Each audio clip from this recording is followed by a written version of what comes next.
안녕하세요. 화장품 공부하는 선생님 지한쌤입니다. 저희 앞에서 교수학습 가이드 1단원 같이 살펴봤었죠. 1단원 문제 175문제를 저랑 같이 살펴보셨었는데요. 네, 그 1단원 문제였고요. 이제 2단원 제 교수학습 가이드 700제 교재입니다. 이거는 그래서 제 카페에 들어오시면 여러분들 더 많은 정보 무료로 받아가실 수 있으니까요. 그리고 이제 교수학습 가이드에서 시험 문제 정말 많이 나오죠. 식약처가 낸 교수학습 가이드, 이 교수학습 가이드를 반드시 여러분들이 숙지하셔야 되는 부분입니다. 그래서 여기에 지금 보시면 이 책에 지금 교수학습 가이드 내용에서 이제 플러스해서 이제 엄청 많은 내용이 좀 이해하기 쉽게 제가 좀 표도 해놓고 그림도 해놓고 해서 교수학습 가이드를 보충 심화한 교재를 이렇게 앞에 이론 부분은 이렇게 되어 있고요.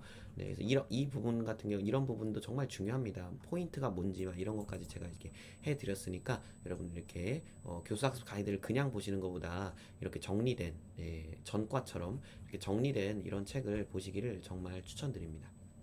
이런 것들이 여러분들에게 도움이 많이 되기를 바라고요. 실제 시험 문제에 어떤 부분이 기출되었는지 막 이런 것도 뭐 이렇게 주관식 기출 이런 식으로 표시를 해두었으니까요. 여러분들 이 점 참고하셔서 앞에 부분을 꼭 완전 상세히 암기를 해주셨으면 좋겠습니다. 그렇게 하시면 정말 합격으로 가는 지름길입니다. 네, 이제 제가 176번부터 이제 해설 강의 시작해 보도록 할게요.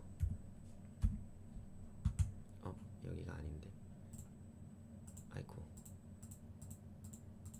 네, 176번부터 해설 강의 시작해 보도록 하겠습니다. 2단원 첫 번째 문제죠. 난이도 하하네요. 화장품의 주요 성분 및 기능에 대한 설명으로 옳은 것은 이런 것도 여러분이 다 꼭 살펴보셔야 됩니다. 이것이 무엇인지 이런 난이도 하 문제 같은 경우에는요. 이럼에도 불구하고 여러분들께서는 이제 좀 저기 난이도 하이지만 이런 문제가 실제로 출제된 바가 있습니다.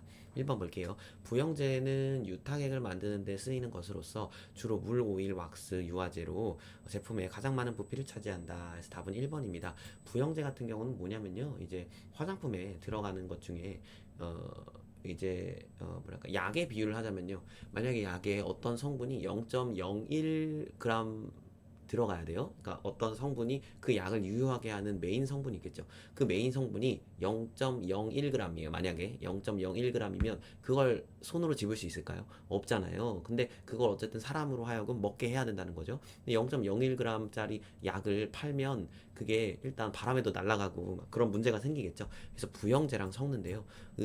0.01g하고 부영제는 뭐 그런 먹어도 되는 그런 뭐 굳이 비유하자면 밀가루 같은 그냥 부피만 차지하게 하는 그런 것들을 이제 부영제라고 합니다.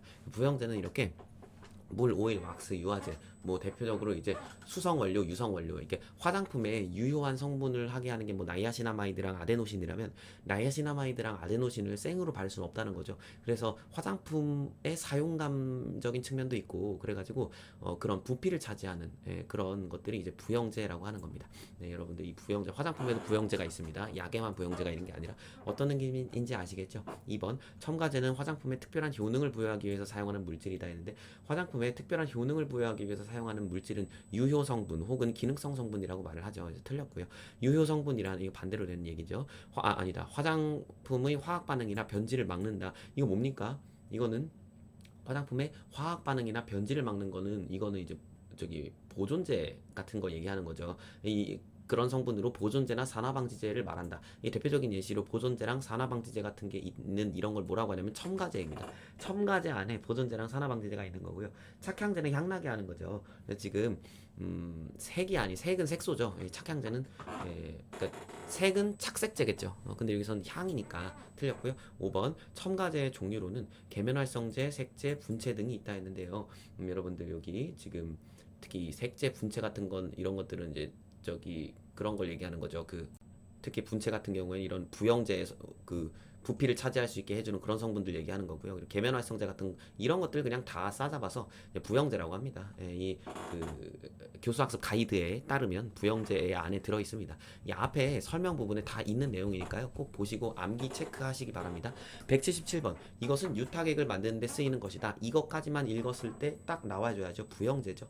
178번 볼게요. 178번은 이 앞에 해설을 참고하면 보존제 산화방지제 같은 경우에는 여러분들 뭐였습니까? 여기 보존제라 산화방지제 등을 말한다. 이거 뭐였었죠?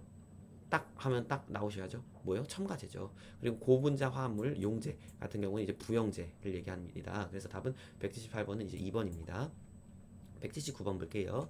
수성 원료의 종류로 적절하지 않은 것은 이라고 했는데요. 나머지는 여러분들 수성 원료가 맞는데요. 근데 여기서 에스텔류 같은 경우에는 유성 원료입니다.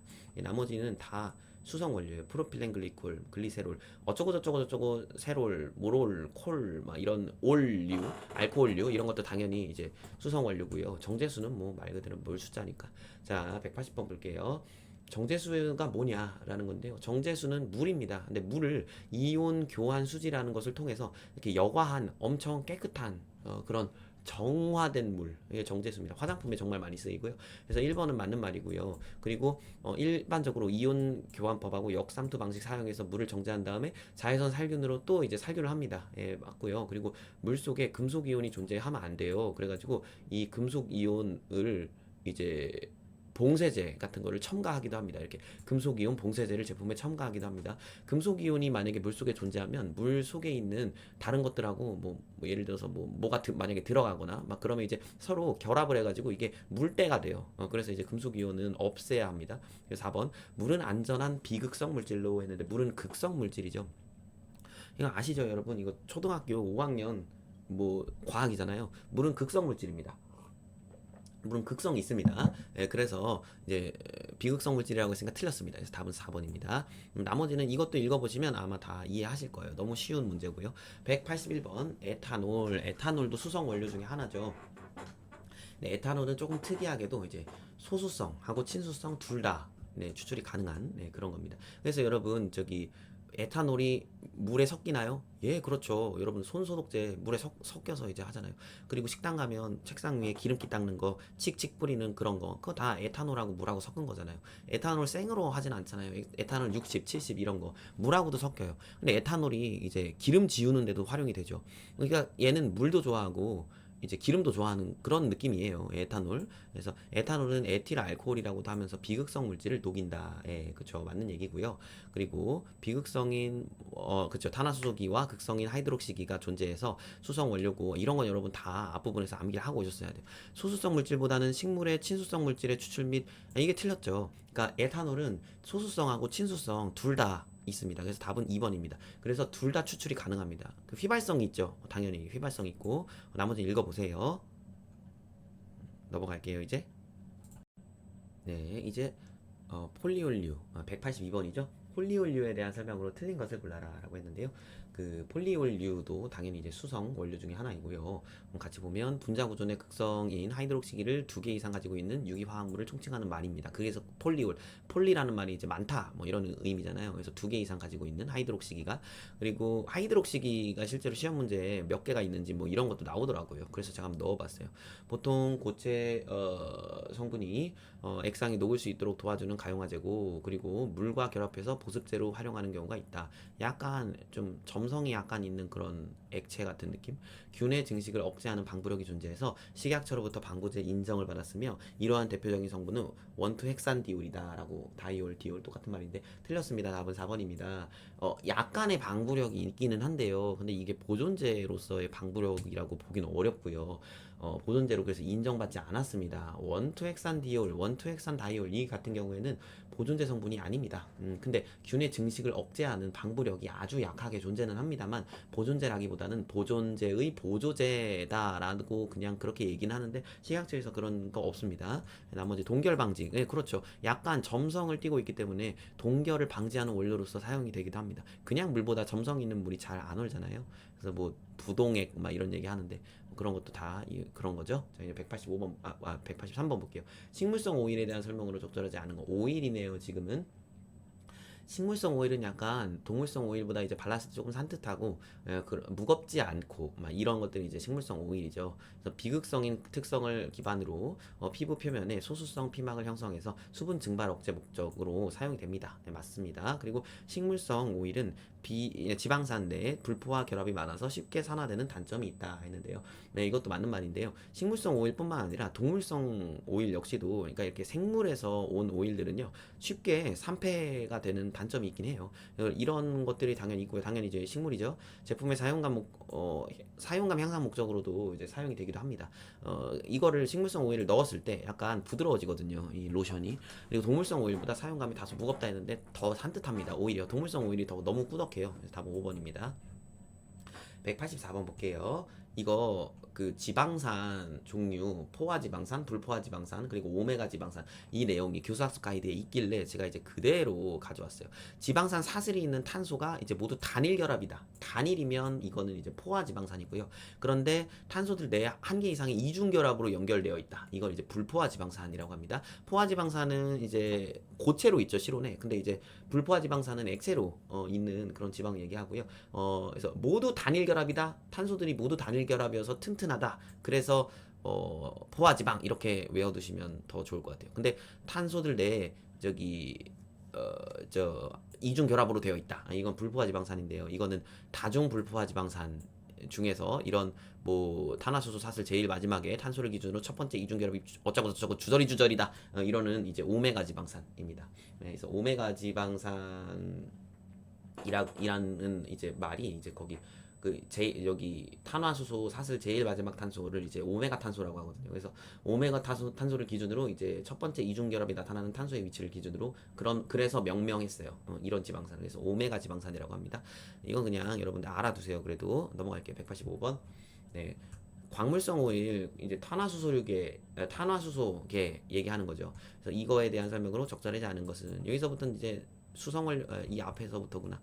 이제 뭐냐면 이게 이제 좀 유성 얘기를 계속 하고 있는 거예요. 1번 볼게요. 대부분 광물성 오일은 이제 기름을 정제하는 과정에서 이 기름이라는 건 석유죠.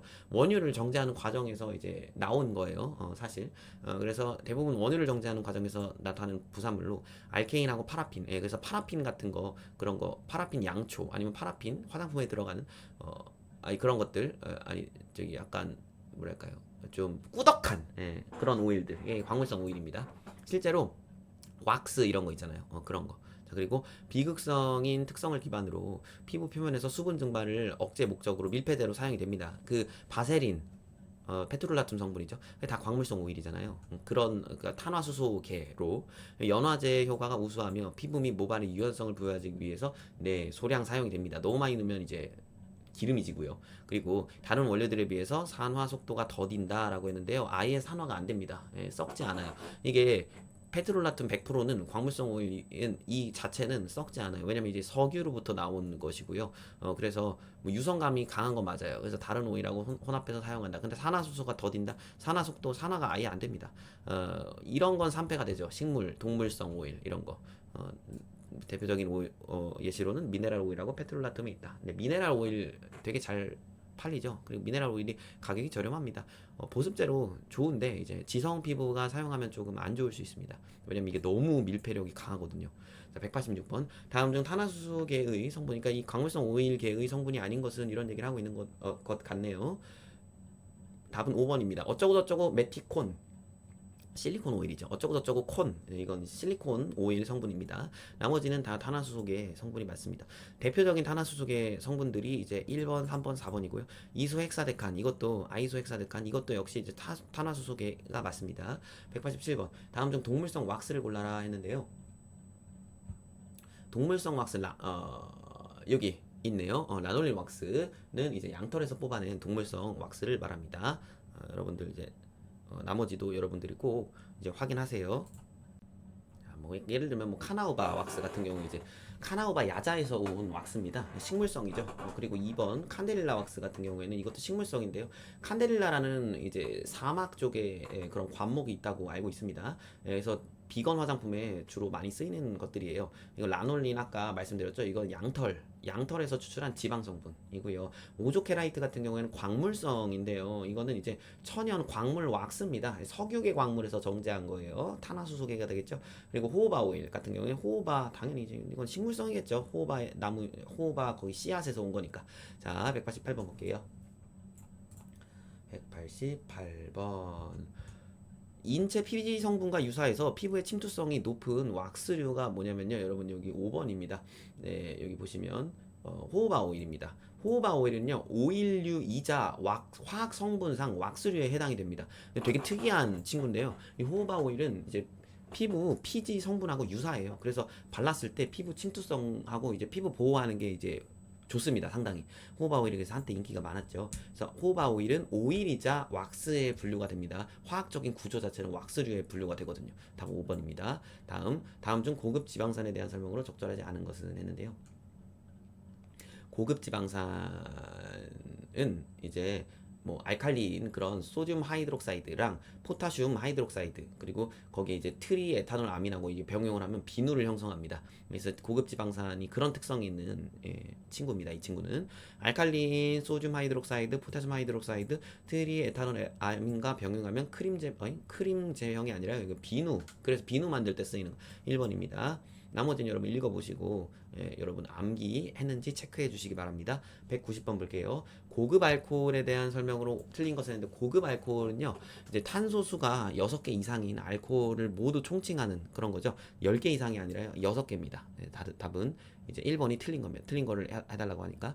고급 알코올이 알코올이라고 해서 무조건 액체라고 생각하시는데, 탄소수에 따라서 알코올 종류가 엄청 다양해요. 그래서 고급 알코올은 이제 탄소가 많아요, 얘네들은. 그래서 이제 얘네들은 되게 꾸덕한 그런 느낌입니다. 그래서 피부 이 건조해지는 걸 막기 위해서 사용되기도 합니다. 근데 이제 그게 적은 탄소수가 이제 적은 것들은 약간 액체 상태로 이렇게 존재하니까 그런 경우에는 이제 여러분이 생각하는 알코올류가 될 수 있겠지만, 근데 여기서 고급 알코올류는 이렇게 점도를 조정하기 위한 꾸덕한 크림 제형 이런 느낌으로 많이 사용을 하고 있습니다. 191번 볼게요.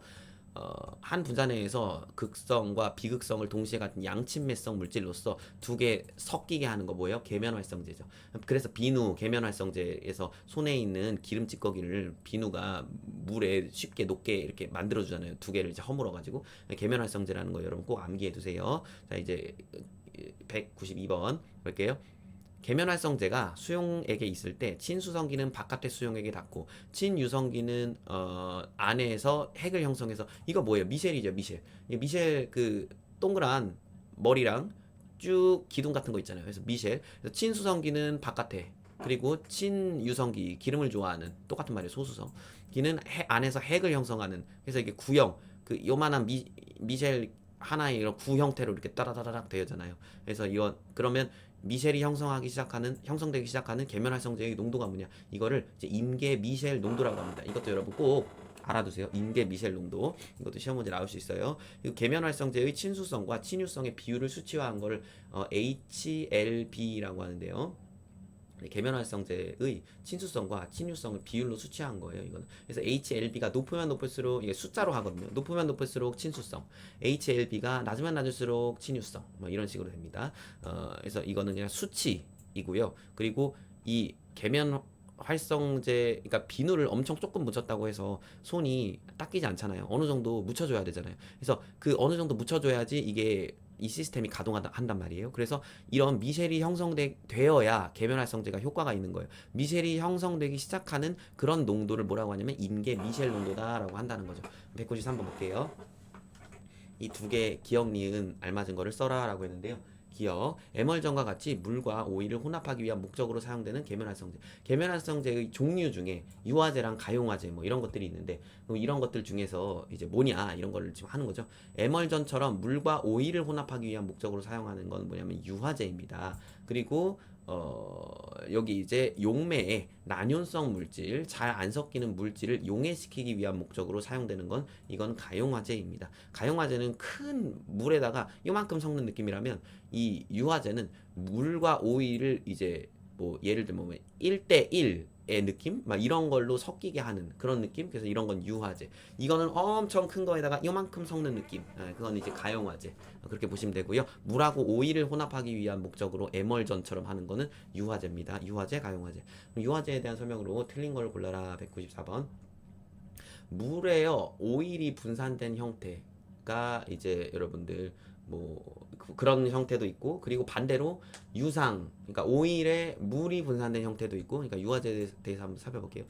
분산된 부분이 오일 또는 물인지에 따라 OW형, WO형, WOW형, OWO형 유화제로 구분한다. 네, 이거 맞는 설명이에요. 그래서 유화제가 종류가 뭐 또 상당히 많죠. 어디, 그러니까 뭐 안에 뭐가 들어갔냐, 뭐 이런 거에 따라서 이런 이름을 이제 새기는 거죠.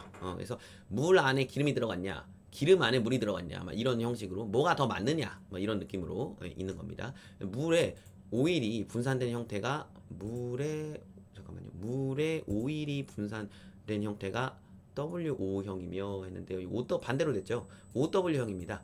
그 이게 가운데가 이 짝대기가 인이에요. 인. 그래서 이게 W 짝대기 동그라미가 W 짝대기 O가 무슨 뜻이냐면 이게 water in oil이란 뜻이거든요. water in oil은 무슨 뜻입니까?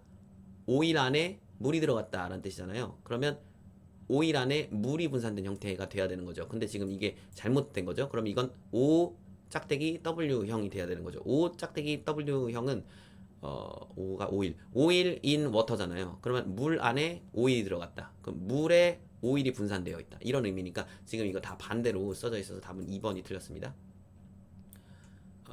네, 에멀전 같은 얘기, 설명, 유화제 종류 이런 거는 여러분들이 다 그냥 알아두셔야 암기해 주셔야 되는 부분이고 유화제도 마찬가지로 계면활성제의 일부겠죠. 그래서 계면활성제의 일부이기 때문에 HLB 값으로 이제 나타낸 것 중에 이제 HLB 값은 비이온성 유화제인 경우에 가장 친수성을 0, 친수성을 20으로 해서 수치가 높을수록 친수성 성질이 큰 것으로 한다라고 제가 말씀드렸죠. 그래서 HLB 값이 크면 클수록 이제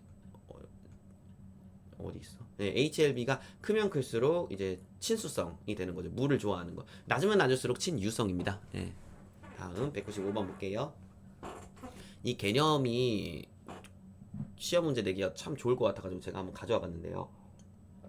계면활성제에 대한 개념 중 기억과 니은에 들어갈 말을 알맞은 걸 해라 했는데 서로 섞이지 않는 성질이 다른 두 액체 중 한 액체가 다른 액체 속에 입자 형태로 분산되는 형태를 뭐라고 하냐면 유화라고 합니다. 교수학습 가이드에 따르면 그래서 이런 걸 유화라고 합니다. 하나가 이제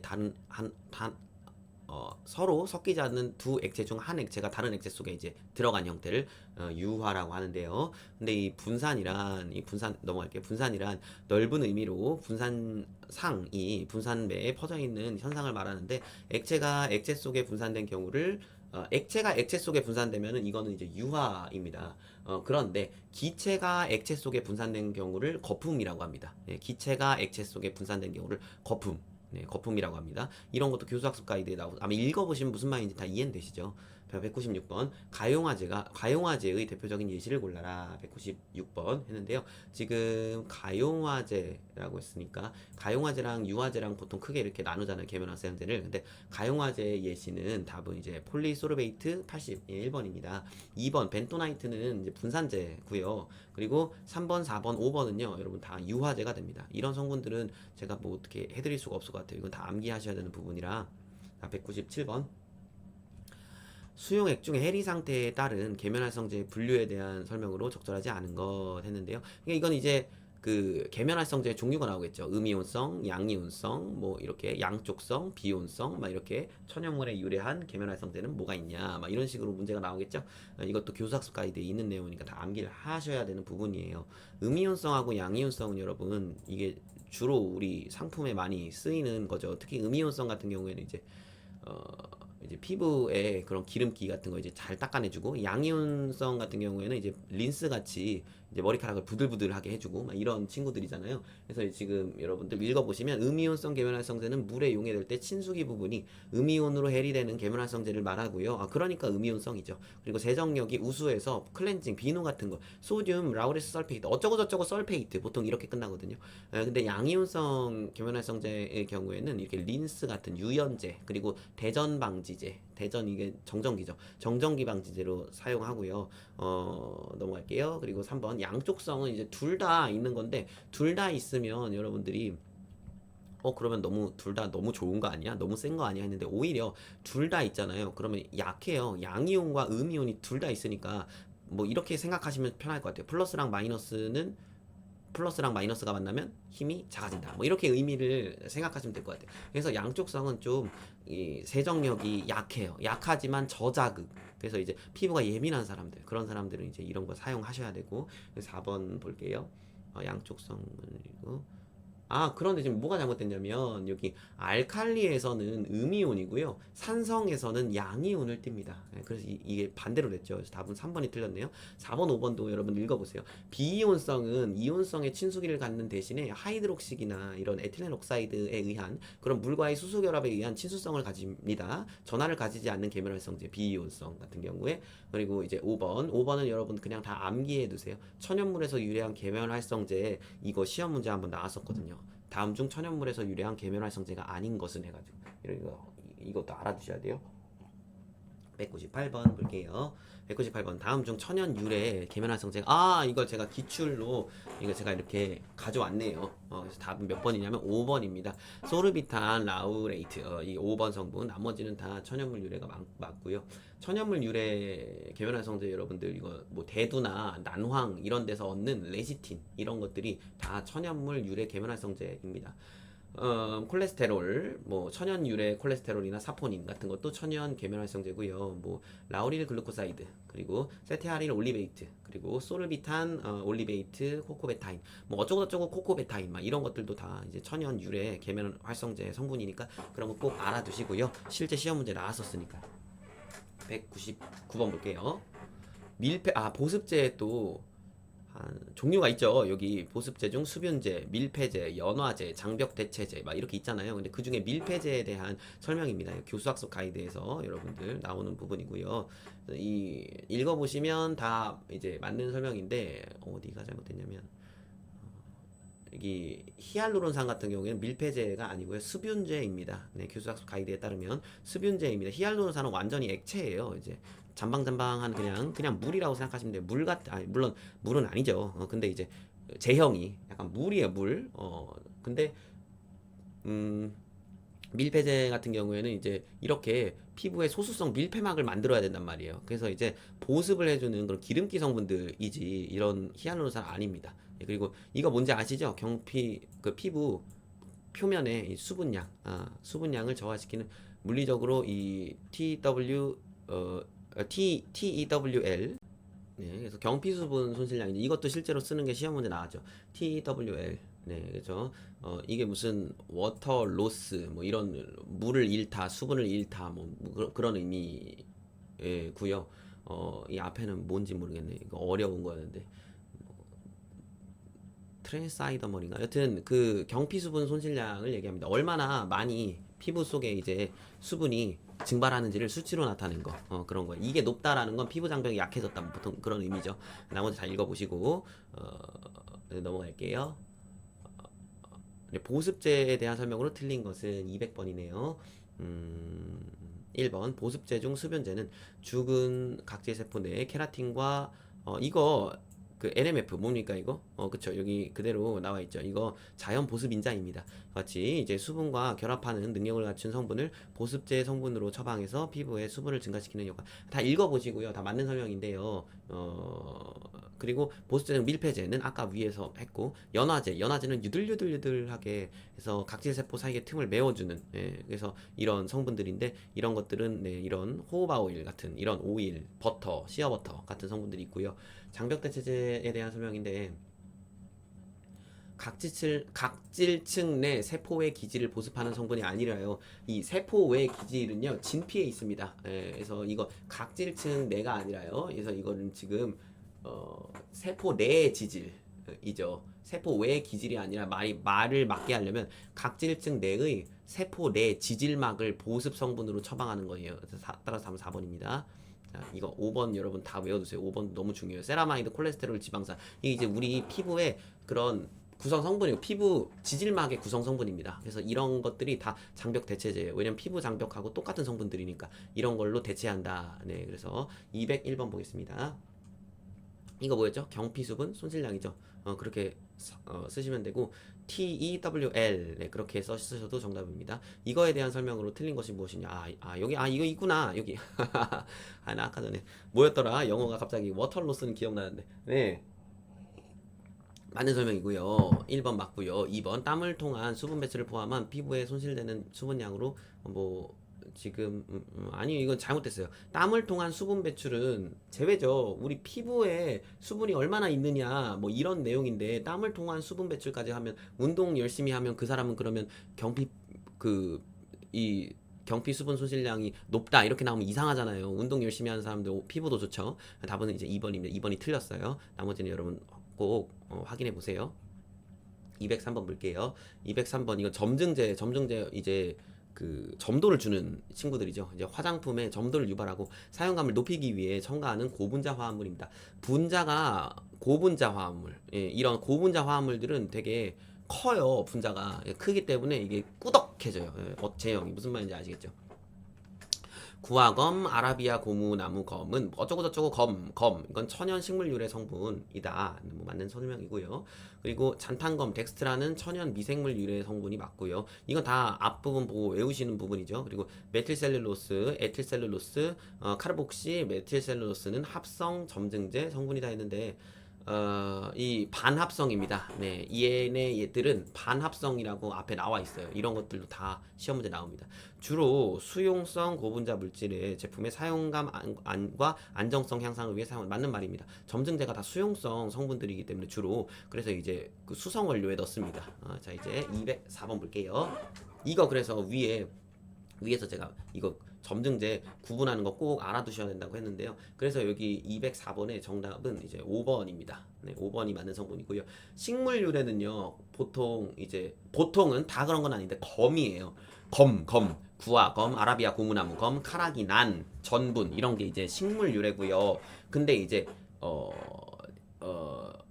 근데 검이 들어가는데 이제 저기 식물 유래가 아니라 미생물 유래인 건 잔탄검이라는 게 있어요. 잔탄검. 그래서 그것만 좀 예외적으로 암기를 해두시고 덱스트란 이런 거 그리고 동물 유래는 젤라틴, 콜라겐 너무 쉽죠? 자 이제 205번 넘어갈게요. 이건 뭐냐? 이 성분은 점증제로서 가장 대중적으로 사용되고 산성 고분자 물질이고 아크릴산이 중합된 것이다. 카르복시기를 함유한다. 이런 힌트들이 다 있죠. 정리할 때 카르복시기. 이건 뭐냐면 카보머입니다. 이 주로 엄청 많이 사용되고 있는 합성 점증제 성분인데요. 앞에선 천연 많이 봤었죠. 근데 합성 점증제 성분 중에 카보머는 진짜 외워두세요. 왜냐면 엄청 많이 화장품에 사용이 되고 있거든요. 카르복시 비닐폴리머. 네, 카복시 비닐폴리머 똑같은 말입니다. 네, 그래서 카보머가 정말 대중적인 성분이니까 꼭 암기해 두시고요. 206번 볼게요. 반화성 점증제가 아니라 피막 형성제로 주로 쓰이는 성분은 했는데 피막 형성제는 이제 반짝반짝반짝거리게 하는 막 그런 성분이에요. 피막을 형성해서 그래서 이거 나이트로셀룰로스 같은 성분들입니다. 그래서 이거 왜냐면 어쩌고저쩌고 셀룰로스 이렇게 하면 여러분들이 이제 여기 점증제 반합성 점증제잖아요. 대부분이 카복시메틸 셀룰로스 이런 식으로 그 이름이 헷갈린단 말이에요. 반합성 점증제로. 근데 이제 어쩌고저쩌고 셀룰로스이지만 반합성 점증제가 아니에요. 나이트로셀룰로스 같은 경우에 4번. 그래서 여러분들 이거 꼭 암기해 두시고 207번 지용성 비타민을 고르세요 했는데요.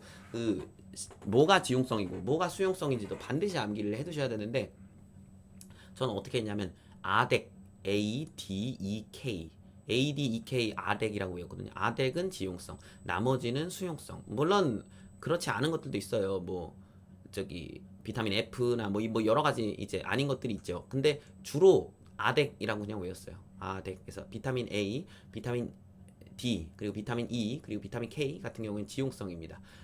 물론 나머지 중에서도 지용성이 또 있지만 근데 대부분은 다 수용성입니다. 그러면 나머지 것들은 비오틴은 비타민 B7이고요. 수용성. 토코페롤은 비타민 E죠. 그래서 답은 2번입니다. 아스코빅 애시드는 비타민 C고요. 그리고 티아민은 비타민 B1이고요. 그리고 판테놀은 비타민 B5입니다. 그래가지고 나머지는 다 수용성인데요. 2번이 지용성입니다. 비타민 A에 대한 설명 지용성이죠. 아덱 중에 A잖아요. 레티노이드 계통이고요. 레티놀, 레틴알데하이드, 그리고 레티노익 애시드 같은 형태가 있고, 그리고 이거 유도체도 있죠. 레티닐 팔미테이트 이런 거. 그리고 이게 전환이 돼요. 이제 이 효과를 보려면 레티놀이 뭐 레틴알디하이드가 되고 알데하이드가 이제 레티노익 애시드가 되고 막 이런 식으로 그 우리 피부에 작용하는 기전이 근데 레티노익 애시드로 전환되는 과정은 근데 비가역적이에요. 그러니까 한쪽으로밖에 못 간다는 거죠.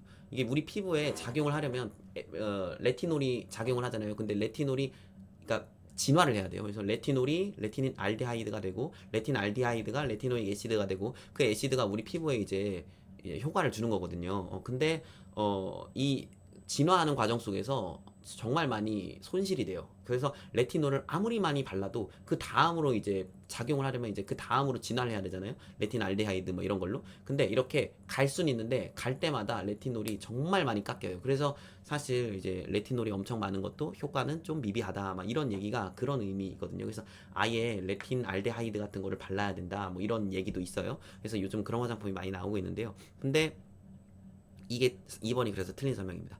레티노익 애시드로 전환되는 과정은 비가역적입니다. 그러니까 갈 수 있는데, 그러니까 진화를 하죠. 레티놀, 레틴알데하이드, 이거 레티노익 애시드로 이렇게 가고 우리 피부에 작용 이렇게 되는 건데 반대로는 안 된다고요. 레티노익 애시드가 레틴 알디하이드가 되고 레틴 알디하이드가 레티놀이 되고 이렇게 반대로는 안 됩니다. 그래서 비가역적이라고 해서 답 2번입니다. 나머지는 여러분 읽어보시고 꼭 암기해 두세요. 맞아요. 레티닐 팔미테이트 같은 경우에는 이제 레티놀에 지방산이 붙는 에스테르 형태. 그래서 여러분들 이런 다양한 레티놀만 비타민 A만이 아니라 그 유도체까지 다 이런 군이라고 생각을 하시면 됩니다. 209번 비타민 E는 지용성인 친구죠. 지용성 비타민이고 네. 식물성 기름에서 분리되는 천연 산화 방지제다. 네, 맞는 말이고. 이거 비타민 E는 8가지의 이성체를 가지면 8가지, 7가지가 아니라 알파, 베타, 감마, 델타 토코페롤 하고 이제 알파, 베타, 감마, 델타 토코트리에놀 막 이렇게 그래서 있습니다. 네, 여기 8가지입니다. 그래서 1번이 틀렸습니다. 한번 꼭 읽어보시고 통으로 암기하세요. 비타민 E에 그런 에스터에는 뭐가 있는지 토코페릴 아세테이트 이거는 이제 유도체 성분들 막 이런 건 뭐가 있는지 여러분 비타민 E는 그리고 강력한 항산화 작용을 하는 친구죠. 그래서 산화 방지제로 많이 사용됩니다. 볼게요. 이제 210번은 이제 개념 아냐 이런 건데요. 제 1호의 색소 중 콜타르 막 이런 얘기 나오면요. 콜타르는 이게 다 타르에서 유익이 된 거예요. 유기 타르 색소고요. 타르 색소를 기질에 흡착 네, 그런 기질에 흡착하고 공침하고 막 이런 거는 이제 레이크 라고 합니다. 여기는 다 통으로 외우시는 방법밖에 없어요. 중간에 희석제, 중간체, 희석제, 기질 등을 포함하지 않는 순수한 색소, 순색소, 그리고 레이크를 제조할 때 순색소를 확산하려는 목적으로 쓰는 거. 그건 이제 기질입니다. 그래서 기질 같은 거. 그래서 여기 타르색소, 레이크, 기질. 이게 이제 하나의 세트 단어라고 생각하시면 돼요. 다 섞어가지고 쓰는 거니까. 자, 그리고 색소를 용이하게 사용하기 위해서 혼합되는 그런 모든 알코올 같은 그런 성분들. 희석제. 네, 희석제를 얘기합니다. 자, 이제 안료랑 관련된 문제들이 나오네요. 쭉 볼게요. 무기안료 중 착색 안료에 대한 설명을 고르시오 했는데요. 착색 안료는 이제 색상을 부여하기 위해서 색소를 조정하는 그런 역할의 안료입니다. 그래서 색이 선명하지는 않지만 빛과 열에 강하고 변색이 잘 되지 않는 특성. 네, 1번입니다. 착색 안료. 점토 광물을 희석제로 사용하는 안료. 이건 이제 체질 안료라고 하고 여기 희석제로서 네, 작용되는 건 체질 안료라고 합니다. 하얗게 낼 목적으로 커버력 조절하는 거 그런 것들은 이제 백색 안료 그리고 물, 기름 등의 용제에 용해되지 않는 유색 분말의 안료 이건 이제 유기 안료입니다. 이거 타르 색소를 화학적으로 결합해서 확산시킨 건 레이크라고 하는 여기 레이크라고 했었죠. 212번 이거 아까 전에 봤던 문제죠. 네. 타르 색소 레이크 이거 아까 전에 봤던 거 213번 옳은 걸 골라라. 기억. 색소는 피부에 영향을 주는 것은 아니죠. 색소는 화장품이나 피부에 색을 띠게 해주는 그 주요 목적. 기억 틀렸고요. 니은 볼게요. 타르 색소는 무기압성이 아니라 유기압성이죠. 네, 타르인데 그쵸? 이거 타르에서 온 거잖아요. 그래서 기름에서, 석유에서. 그래서 무기가 아니라 유기입니다. 당연히. 디귿 볼게요. 순색소라 하면 맞는 설명. 그 리을도 아까 위에서 봤을 때 맞는 설명이고요. 미음. 기질은 레이크를 제조할 때 타르 색소를 확산하는 게 아니라 기질은 순색소입니다. 그래서 제가 뭐 순색소, 기질, 레이크 이렇게 세트로 근데 뭐 타르 색소도 영향이 있긴 한데 네 타르, 레이크, 기질, 순색소를 이제 유기적으로 통합해서 암기를 하셔야 돼요. 뭐가 뭐에 들어가고 뭐에 들어가는지 막 이렇게. 그래서 미음 틀렸고요. 비읍 희석제는 네 그쵸 색소를 용이하기 위해서 이렇게 혼합되는 성분들. 그래서 희석제 같은 경우에 이런 성분들이 있다 했었죠. 어디죠? 여기 알코올 등 이런 그래서 213번은 3번입니다. 그리고 착색 안료에는 산화철 성분이 있다. 산화철 성분은 세 가지 색이 있다. 이 세 가지 색은 무엇인가? 착색 안료에 세 가지 색깔, 이걸 또 암기해 두셔야 되죠. 적색, 황색, 흑색 이렇게 세 가지를 섞어서 다양한 색을 내는 겁니다. 215번 다음 중 색소에 대한 설명으로 틀린 것을 골라라. 염료는 화장품 기재 중에 용해 상태로 존재하며 색채를 부여하는 물질로 수용성 염료와 유용성 염료로 구분한다. 네, 염료 이런 것도 여러분 다 암기해 두셔야 되는 부분이고, 레이크는 타르 색소를 화학적으로 결합해서 확산시킨 색소로 맞아요. 타르 색소는 그쵸, 막 여러 가지 이런 륨 같은 기질에 확산시켜서 만드는 게 맞습니다. 그래서 이런 기질의 대표적인 예시도 여러분 알아두세요. 실제 시험 문제 나온 적이 있습니다. 3번 무기안료는 발색 성분이 무기질로 되어 있어. 유기안료에 비해 이런 것이 다소 떨어진다가 아니라요. 이제 무기안료 같은 경우에는요, 한 뭐 무기물이에요. 완전히 뭐 돌에서 나온 막 이런 느낌 뭔지 아시겠죠? 약간 그렇기 때문에 오히려 내열 내광의 안정성이 좋습니다. 근데 색깔이 선명하지 않죠. 타르에서 온 그런 것들이 색은 선명하잖아요. 뭔지 아시겠죠? 색은 쨍하잖아요. 근데 그런 거 다 유기적으로 이제 합성해서 만든 건데, 무기 안료는 아니에요. 이거는 지구에 이미 지구상에 있는 그런 돌, 막 이런 무기적으로 이제 얻어지는 안료이기 때문에 색상은 조금 떨어질 수 있지만, 근데 안정성 같은 거는 오히려 훨씬 월등히 좋습니다. 이런 것들이. 4번, 5번 한번 읽어보세요. 이것도 맞는 말입니다. 무기안료 중에 백색 안료의 대표적인 거, 여기 티타늄 디옥사이드, 징크 옥사이드. 그래서 이게 저기 자외선 차단제에 들어가죠. 그 백색 안료로서라기보다 자외선 산란제로서 들어가긴 하지만, 하얗게 낼 목적으로 이런 것들이 파우더 같은 데 들어가잖아요. 여성용 파우더 약간, 그리고 볼 하얗게 만들고 막 이런 거, 그런 거에 이제 이런 안료들이 들어갑니다. 돌가루 같은 거라니까요. 무기 안료들이. 자, 이제 216번 체질 안료 중에 어떤 성분을 설명하는 글이다. 이 성분은 뭐냐? 체질 안료란 점토 광물을 희석제로 사용하는 안료를 말한다. 이 성분은 활석이라고. 활석이라는 말이 나왔네요. 이걸 탈크입니다. 탈크 똑같은 말이고, 베이비 파우더에 주로 쓰인다. 체질 안료에 마이카, 텔크, 카올린 이렇게 있는데, 마이카는 무수규산, 백운모, 파우더 팩트 이런 거 키워드. 그리고 탈크 이거는 키워드가 이제 활석, 베이비 파우더에 주로 쓰여요. 하얗죠. 카올린은 고령토예요. 이거 흡수, 피지, 땀 피지 흡수, 머드팩 같은 데 쓰입니다. 217조 진주 광택 안료는 뭐냐면 운모티탄. 이제 운모티탄. 그래서 답은 1번입니다. 이거 그냥 딱 나오면 딱 나와야 되는 거. 그 티타네이티드 마이카라고도 합니다. 진주 광택 안료. 그리고 218번 이건 뭐냐? 이것은 폴라보노이드 계열의 물질로서, 폴라보노이드 계열이 되게 좋다고 하죠. 그래서 뭐 실제로 먹으면 뭐 항산화가 되고 막 이런 얘기 많이 하잖아요.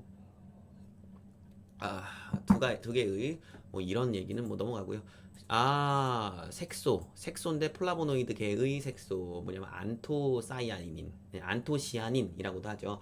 안토시아닌 뭐 똑같은 말인데요. 이게 이제 수국 같은 거, 꽃, 뭐 아니면 뭐 수국 말고도 뭐 엄청 다양한 뭐 가지에도 있고 이런 색소인데, 이 안토시아닌 색소를 뭐가 있는 이런 것들을 먹으면 굉장히 뭐 장수하고 건강하다. 뭐 한때 막 그렇게 얘기했었잖아요. 제가 뭐 그렇게 주장하는 건 아니고, 여튼 안토시아닌입니다. 이런 식물계에 있는 이제 수용성 식물 색소입니다. 정말 색이 예뻐요. 한 색만 있는 게 아니라 또 여러 가지, 이 색소가 또 여러 가지 이 상황, 뭐 산성, 뭐 이나 염기성, 뭐 알칼리성, 여러 가지 그런 상황에 따라서 이제 색소가 막, 근데 보통은 약간 보라색에 띄죠. 보통. 넘어갈게요. 219쪽, 219번. 다음 중 이상적인 보존제의 조건과는 거리가 먼 설명이 무엇이냐? 이상적인 보존제의 조건과는 거리가 먼. 이건 뭐 난이도가 낮겠네요. 뭐 쉽겠죠. 적절히 높은 농도에서 다양한 균에 대한 효과를 나타낼 거 되는데요. 이상적인 보존제의 조건에서 교수학습 가이드에서 뭐라고 하고 있냐면, 낮은 농도에서 다양한 균에 대한 효과를 나타낼 것입니다. 적절히 높은 농도라면 많이 필요하잖아요. 그래서 적절히 높은 보존제를 많이 사용해야 되는데, 그러면 안 되겠죠. 답 1번이고 나머지 읽어보세요. 너무 기본적인 부분. 자외선 차단 성분의 최대 함량 적으세요. 이거 다 암기하셔야 되는 그런 부분이죠. 넣으셔야 되는 부분. 이런 거는 여러분들이 그 답지를 보고 스스로 한번 체크를 해보세요. 지금 여기서 제가 해설을 해도 의미가 없습니다. 근데 이거 쉽게 외우는 방법 제가 알려드렸죠. 이게 너무 어렵잖아요. 이거 실제 시험 문제 정말 많이 나오는데, 교수학습 아니라 화장품 법령 백과사전에 제가 50가지 그 해설, 네, 50가지 해설이 담긴 그 50가지 암기 비법이 담긴 그런 거를 제가 이제 만들어 드렸잖아요. 그 50가지 암기 비법 중에 이거 쉽게 외우는 방법도 제가 담아놨던 것으로, 아니면 카페에도 있어요. 제 카페에도 쉽게 외우는 방법 제가 정리해놨습니다. 221번 볼게요. 그래서 자외선 차단제 성분이 이렇게 많은데 이 중에서 물리적으로 자외선을 차단하는 성분, 자외선 산란 성분은 두 개밖에 없습니다. 뭐예요? 어쩌고 저쩌고 옥사이드, 이런 거 있어요. 징크 옥사이드, 티타늄 디옥사이드. 아까 말했던 선생님 그거 아까 백색 이제 안료에 나온 거 아니에요? 네, 맞아요. 아까 설명드린 부분이에요. 미백 고시 성분 고시 함량, 이것도 여러분들 다 암기하셔야 되는 부분이라 했죠. 네, 여러분 이것도 여러분들이 꼭 암기해 주시고 뒤에 답지 보고 여러분들이 맞춰보세요. 이런 거는 223번 보겠습니다. 티로시나 아제의 활성을 억제하는 기전으로 미백에 도움을 주는 성분은 했는데, 티로시나 아제를 이제 억제를 해야 돼요.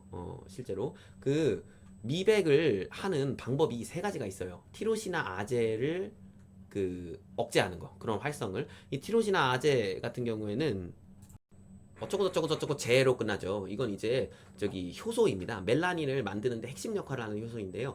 피부색을 결정하는 색소가 멜라닌인데 이 멜라닌을 만드는 과정의 첫 단계를 담당하는 효소가 바로 이 티로시나 아제입니다. 그러니까 아미노산 티로신이 이제 티로시나 아제의 작용으로 인해서 이게 도파, 그리고 도파퀴논이 되고 최종적으로 이제 멜라닌이 생성이 되는 거예요.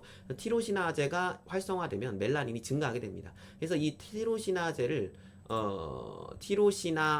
티로시나제 뭐 비슷해요. 똑같은 말입니다. 말은 네, 둘 다 똑같아요. 그래서 이거의 활성을 억제하는 방법이 있고, 두 번째로 티로신 자체의 산화를 억제하는 경우가 있어요. 얘네들이 티로신이 이제 티로시나제의 작용으로 도파나 도파키논 그리고 최종적으로 멜라닌이 형성돼서 까매지는데 이 과정에 그 산소가 개입이 되거든요. 근데 이 산소를 억제하면 이 티로신이 이렇게 멜라닌이 되는 과정의 사슬을 끊는 거죠. 이런 방법이 있고, 마지막으로 멜라닌의 이동 자체를 억제하는 그런 방법이 있어요. 이 세 가지 방법이 있는데, 티로시나제의 그 활성을 억제하는 기전으로 사용되는 것들은 이제 유용성 감초 추출물, 알파 비사보롤, 그리고 당나무 추출물, 닭입니다. 당나무 추출물, 그리고 알부틴, 이렇게 네 가지로 되어 있습니다. 그래서 티로시나제의 기전으로 지금 하고 있는 거를 골라라 라고 했으니까 답은 그럼 몇 번인가요? 아까 유용성 감초 추출물이 되겠죠, 답이. 그래서 답은 223번의 답은 티로시나제 활동, 네, 5번이 되는 거고요. 그러면 멜라닌의 이동 자체를 억제하는 기전으로 미백에 도움을 주는 성분은 뭐냐면 나이아시나마이드였죠. 아까 전에 나이아시나마이드 하나 있습니다. 하나. 그리고 저기 티로신의 산화를 억제하는 건 비타민 C 유도체인데요. 비타민 C는 아스코빅 애시드인데, 아스코빅 애시드의 그런 유도체 성분들, 아스코빌이라는 말이 들어가면 다 티로신의 산화를 억제하는 거예요. 여러분들 이거 답지에 제가 정리해놨으니까 꼭 해주시고요. 225번 볼게요. 네, 이런 안정성, 이런 부분 시험 문제 실제로 진짜 많이 나와서 제가 해드리는 건데요. 산소 및 기타 화학물질의 산화 반응, 이거는 산화 안정성입니다. 실제 시험 문제 나왔어요. 별표입니다. 그리고 다양한 온도 변화에서 화장품의 성분이 일정한 상태를 유지한다. 이거는 온도 변화니까 이거는 온도 안정성 아니면 열 안정성. 광 조건 빛이죠. 그래서 광 안정성 아니면 빛 안정성. 미생물 증식 오염으로부터 안정적인 미생물 안정성. 그리고 화장품의 안정적인 성분 공급 안정성이라고 하고요. 밑에 볼게요. 평가, 이러한 안정성을 평가하는 거, 이런 성분에 대한 안정성 평가, 이걸 성분 안정성 평가, 이게 이제 시험 문제 나왔었어요. 그리고 이거 무슨 성분이냐 했는데, 원료에 함유된 화학적으로 규면된 성분 중 품질 관리 목적으로 정한 성분을 지표 성분이라고 합니다. 어떤 것을 지표로서 활용한다, 이런 얘기 하잖아요. 그 의미예요. 지표 성분. 226번 볼게요. 보기에서 설명하는 화장품과 관련이 있는 유효성은 알부틴을 활용한 미백 기능성 화장품. 이 화장품과 관련이 있는 유효성을 골라라. 이거는 이제 우리 피부에 실제적으로 유효한가과 관련된 그런 부분이죠. 답은 3번입니다. 생물학적 유효성이에요. 그래서 뭐 유효성에 물리적 유효성이 있고 화학적 유효성이 있고, 물리적 유효성은 물리적인 자외선차 무기자차 생각하시면 되고, 화학적 유효성은 이제 유기자차, 물리적 유효성이 무기자차, 그리고 화학적 유효성은 유기자차, 화학적으로 이제 유기 성분들이 이제 도움이 드는 그런 것을 얘기하는 겁니다. 그리고 생물학적 유효성은 이제 미백이나 주름 개선 그런 성분들과 관련된 부분이고요. 미적 유효성과 심리적 유효성 같은 성분들도 있습니다. 그런 유효성도 있습니다. 227번 볼게요. 227번은 그래서 이거 보면 이제 향과 관련된 유효성을 골라라라는 건데요. 답은 이제 5번입니다. 심리적 유효성이라는 거. 이거 심리적인 특성, 향을 통해서 기분이 완화되는 그런 것들 얘기하는 겁니다. 5번. 5번은 별로 심리적 유효성 그렇게 중요하지 않아요. 228번 봤을 때 지금 이 조제관리사 A씨가 보습 에센스를 조제하고 있는데 이 보습 에센스의 향료를 0.2% 배합했대요. 보기는 그 향료의 조선 목록이라고 합니다. 다음 중 화장품을 사용할 때 표기해야 되는 걸 모두 골라라. 이런 건 기본적인 문제로 실제 기출 문제로 나오고 있죠. 그래서 계산을 함량을 이제 정하셔야 되는데 이게 여러분들 계산을 한번 해보셔야 되는데요. 그 사용 후 씻어내는 제품에는 0.01%를 초과, 사용 후 씻어내지 않는 제품에는 0.001%를 초과하는 경우에는 착향제의 구성 성분 중에 알레르기 유발 성분이라면 그런 유발 성분임을 따로 표시를 해야 합니다. 근데 지금 에센스는 이 사용 후 씻어내지 않는 제품이죠. 지금 보면 일단 에탄올이 있는데요. 에탄올의 경우에는요 계산할 필요도 없습니다. 식약처장이 고시한 알레르기 유발 성분이 아니니까요. 얼마가 들었든 알레르기 유발을 이제 표시하지 않습니다. 그럼 1번은 답이 아니겠죠. 2번 볼게요. 리모넨. 리모넨 같은 경우에도 계산할 필요가 없습니다. 왜냐면 지금 리모넨 이렇게 여긴 없구나. 그럼 계산을 해야겠군. 리모넨은 10%가 들어갔는데 이 10%인데 이 향료를 0.2% 배합했다고 하니까 최종 에센스에 이게 0.01% 아니 최종 제품에 0.001%가 들어가는지를 여러분들이 실제로 계산을 해봐야 되겠죠. 이런 문제 진짜 나옵니다. 계산하는 문제 정말 나와요. 그래서 이 리모넨이 이제 10%잖아요. 근데 이 10%가 향료 0.2% 안에 10%란 말이에요. 그럼 이거 어떻게 계산하냐면 0.2 곱하기 이 10%는 0.1이죠. 왜냐면 10%라는 의미는 100 전체를 100으로 봤을 때 10개 들어있다 이거잖아요. 10번 들어있다 이런 의미니까 100분의 10, 10분의 1이죠. 10은 10분의 1은 0.1과 같잖아요. 그러면 이게 0.1 그리고 0.2 둘을 곱하세요. 그럼 이건 몇이냐면 0.02가 되겠죠. 그렇게 계산하면 돼요. 그럼 전체 중에 함량이 계산이 됩니다. 그럼 0.02%가 있는 거죠, 여기. 그러면 같은 방식으로 계산을 하면 원투핵산디올 같은 경우에는 애초에 이 알레르기 유발 물질이 아니죠. 그래서 0.01, 리날루는 0.01, 시트랄은 0.002, 그리고 벤질알코올은 0.0002가 됩니다. 그래서 228번 리모넨, 리날룰, 시트랄이 정답이 되겠네요. 답은 3번입니다. 그리고 229번 볼게요. 다음 중 신나말 계열로서 화장품 사용할 때 주의사항 및 알레르기 표시 규정에 따라서 알레르기 유발 물질로 지정되지 않은 착향 성분은 했는데요. 이거 알레르기 유발 물질 그 성분을 여러분이 다 외워두시면 이런 문제는 다 맞출 수 있겠죠. 답은 3번입니다. 브로모신 나말입니다. 나머지는 이게 실제로 이런 게 기출됐었어요. 이거는 이런 것들을 어떻게 외워라고 생각하지 마시고 알레르기 유발 물질 식약처장이 고시한 그 성분들 있잖아요. 20몇 개가 되는데 그걸 그냥 통으로 외우면 여러분들 보면 딱 아실 수 있습니다. 이거 난생 처음 보는 거죠. 그러면 그걸 만약에 외우셨다면 답은 3번입니다. 230번 볼게요. 다음 중 화장품 사용할 때 주의사항 및 알레르기 유발 표시 근거에서 모노테르펜 계열의 착향 성분이 아닌 것은 했는데요. 이런 문제가 실제로 나오더라고요. 그래서 시트러스 계열의 향료가 보통 모노테르펜입니다. 리모넨, 리날룰, 제라니올, 시트랄 같은 것들이 있고요. 쿠마린은 테르펜 계열의 세스키테르펜 중에 하나이고요. 참고로 이 제라니올 같은 경우에는 그 전구체가 시트랄입니다. 시트랄을 환원시키면 제라니올이 됩니다. 답은 5번입니다. 그래서 아까 전에 제 설명 드렸으면 5번이고 231번 볼게요. 허브 식물의 잎이나 꽃의 수증기 증류법으로 증류하면 오일 성분이 증류돼서 나온다. 이러한 오일 성분은 주로 이건 이 모노테르펜 계열의 혼합물로서 고유의 향기를 지니며 화장품의 천연 향료로 많이 나온다. 모노테르펜이라는 말이 엄청 많이 나와요. 이 향료에서. 그래서 이러한 천연 오일을 통칭해서 정유라고 한다라고 합니다. 이거는 모노테르펜입니다. 232번 볼게요. 뭐죠 이건? 씻어내는 제품에는 0.01%, 씻어내지 않는 제품에는 0.001%를 초과하는 함유하는 경우에 한한다. 이거 알레르기 물질 표기 233번 볼게요. 이거 뭐냐면 이런 번호, 이런 화학 번호 있죠. 화학 물질에 부여하는 이런 고유 번호를 카스 번호라고 합니다. 카스 등록 번호. 그래서 CAS. 대문자로 쓰셔야 돼요. CAS 등록번호, 카스 등록번호라고 하고요. 실제로 엄청 많이 화장품에 사용이 되고 있는 번호입니다. 화학물질이니까요. 234번 볼게요. 이런 것도 또 나왔네요. 네, 정말 안 나왔으면 좋겠는 정말 짜증나는 문제죠.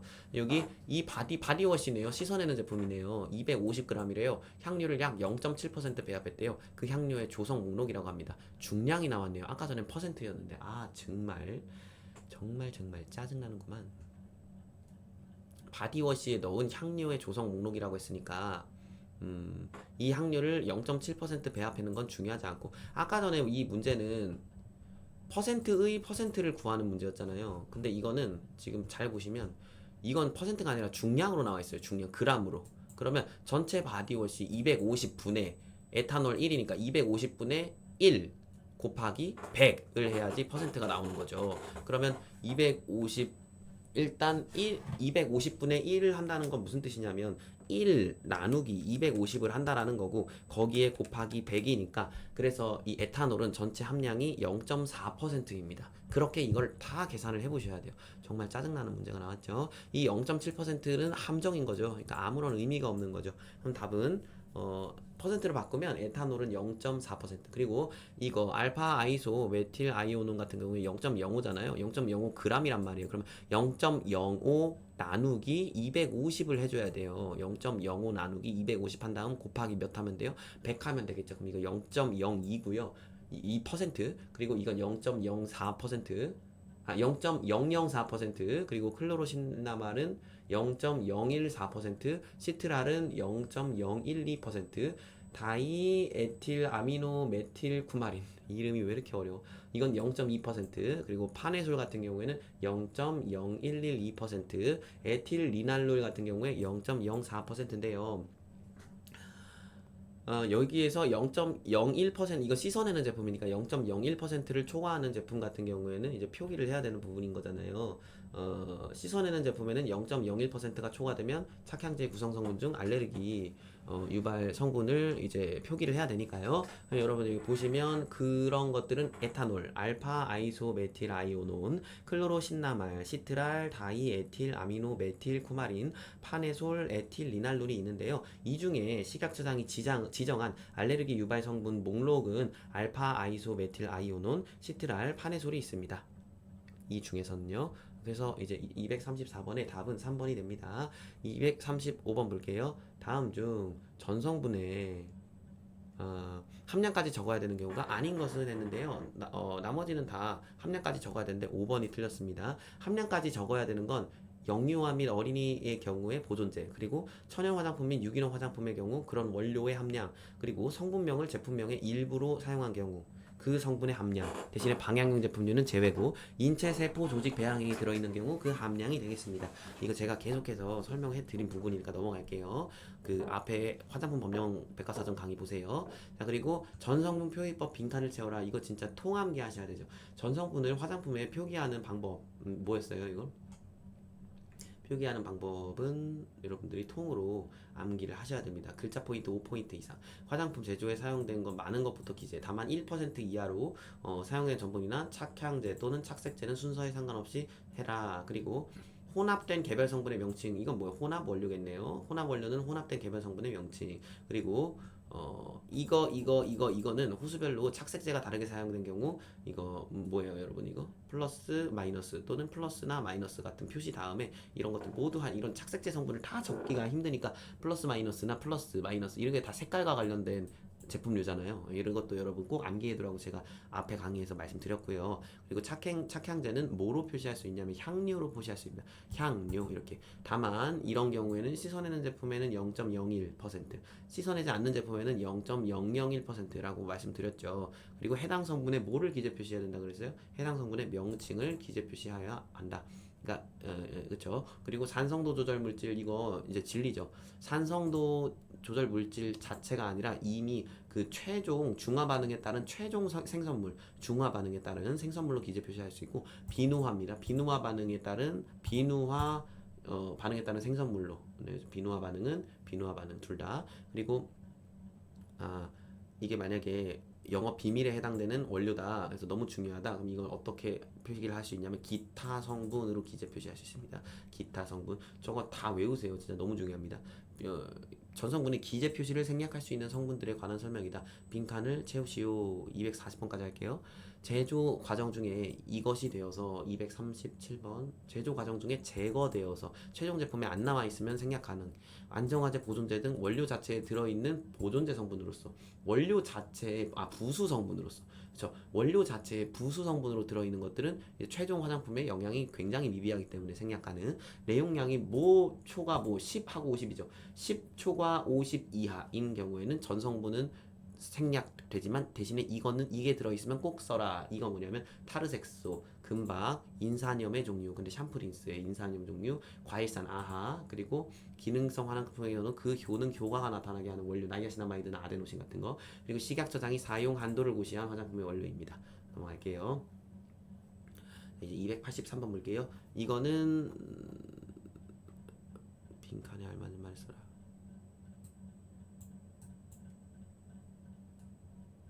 위해 평가의 대상에 관련된 문제인데요.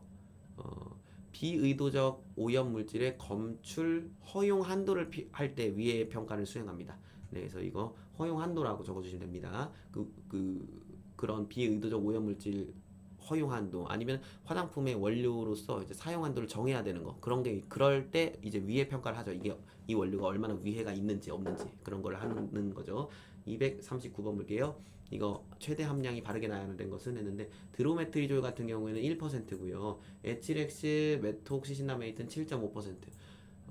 4 메칠벤질리덴 캠퍼 4%, 옥토크릴렌 10%, 에틸엑실 메톡시 7.5, 드로메트리졸 트라이실록산 같은 경우에는 15%, 징크옥사이드 25%, 나머지는 아까 말씀드렸죠. 그래서 옳은 것은 5번입니다. 1%입니다. 드로메트리졸은.